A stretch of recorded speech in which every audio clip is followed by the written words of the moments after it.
Good morning, all. Camelback Trading 2724 coming to you this Monday morning, December 30th. 2 days left in the trading year. And we're looking at the market profile on Window Trader of the SPY ETF.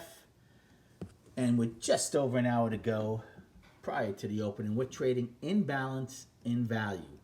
Remember, we went out with a price probe to the downside on Friday. The majority of downside price probes this year have been rejected. So now we still have an hour. Right now it would be being rejected, but there's still an hour, so we'll have to see if it gets accepted or not.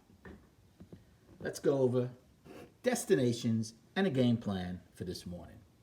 So right now on the upside, it would be where the price probe started at 322.49. If we open above it, then it's rejected.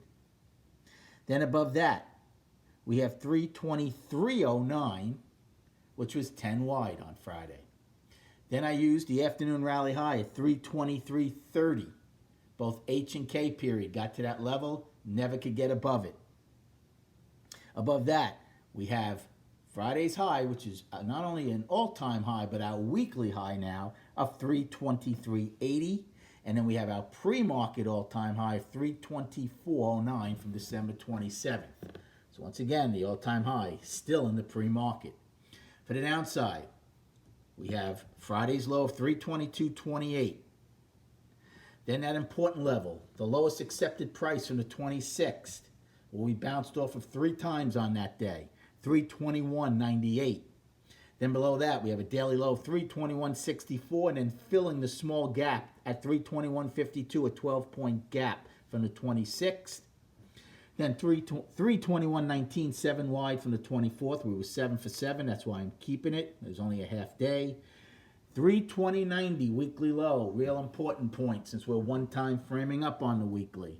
And then 320.37, which is a daily low. So what's the game plan for this morning? Well, again, there's an hour to go. If we get open in balance, in value, we're going to let market generated information form. The odds are trading at the POC would be very, very high.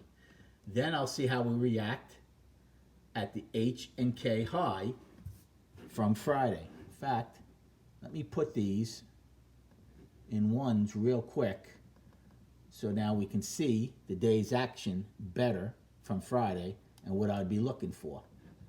Okay? So here's Friday's action. Make it a little smaller. So here's your price probe on the bottom, right? Here's your POC, 10 wide. Here's your afternoon rally high. So if I open right here in value, in balance, I'm just going to watch it. If we get up to POC and hit a speed bump still, I'm not going to do anything.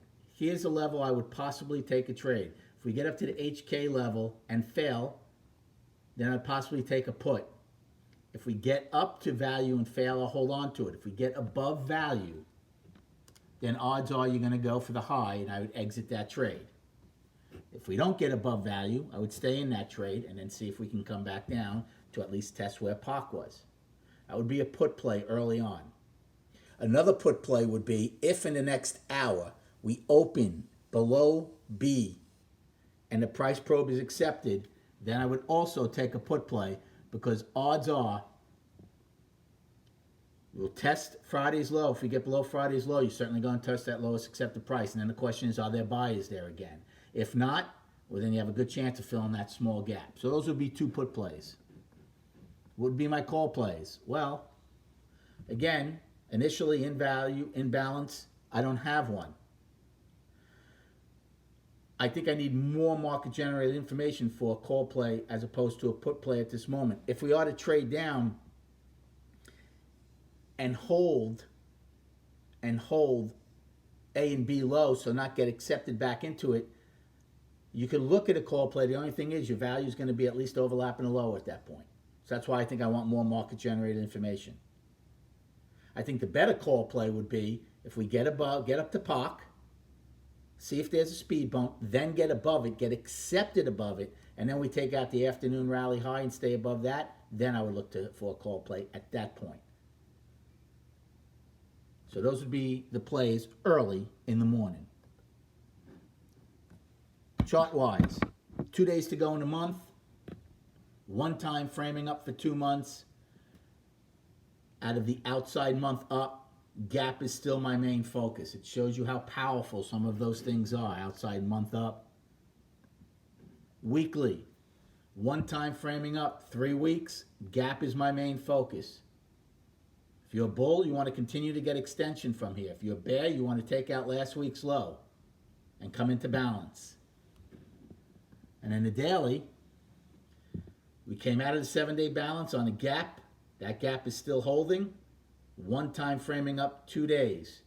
So obviously for the bears to start anything, before they get the weekly low, we have to take out Friday's low and get them come back into balance in the daily. If they don't do that, nothing has changed and bulls are still in control. Good luck trading today. Have a great day, and we'll recap at 4 p.m.